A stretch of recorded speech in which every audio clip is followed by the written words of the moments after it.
সুপ্রভাত প্রিয় বন্ধুরা, কেমন আছেন সবাই? আশা করি ভালো আছেন। হ্যাঁ, আমরাও ভালো আছি। আচ্ছা, দেখুন, আজকে আমাদের ছাদ বাগানে প্রচুর সুন্দর সুন্দর জবা ফুল ফুটেছে। একদিনে হয়তো সব ফুল ফোটে না, কিন্তু আজকেও যেগুলো ফুটেছে সেগুলো কোনো অংশেই কম নয়। তো দেখুন, আজকে সেই ফুলগুলো সংগ্রহ করে নিচ্ছি এবং সেটা নিয়ে আজকের ভিডিও।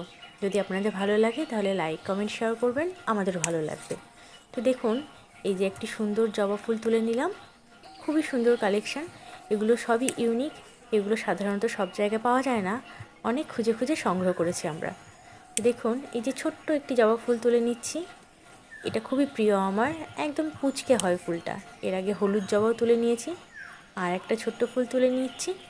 আচ্ছা দেখুন, এই যে এটা হলো রেড ভেলভেট ম্যান্ডেভিলিয়া। এইটা ক্যামেরায় হয়তো রঙটা ঠিক আসছে না, তবে সামনাসামনি দেখলে আপনাদের আরও ভালো লাগতো। খুবই সুন্দর হয় রঙটা।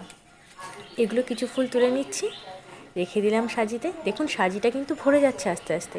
এরপরে চলে আসলাম অ্যাডেনিয়ামের দিকে। অ্যাডেনিয়ামের প্রচুর কালেকশান রয়েছে আমাদের। তার মধ্যে দেখুন, এটা একটা সাদা ছোট্ট সুন্দর অ্যাডেনিয়াম।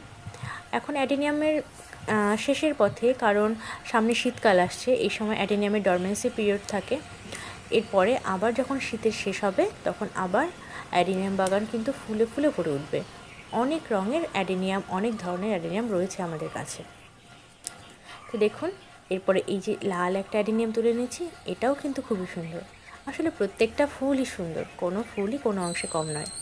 মাঝে মাঝে গাছের থেকে আমরা কিছু অপ্রয়োজনীয় পাতা, শুকনো পাতা, এগুলো পরিষ্কার করে দিই।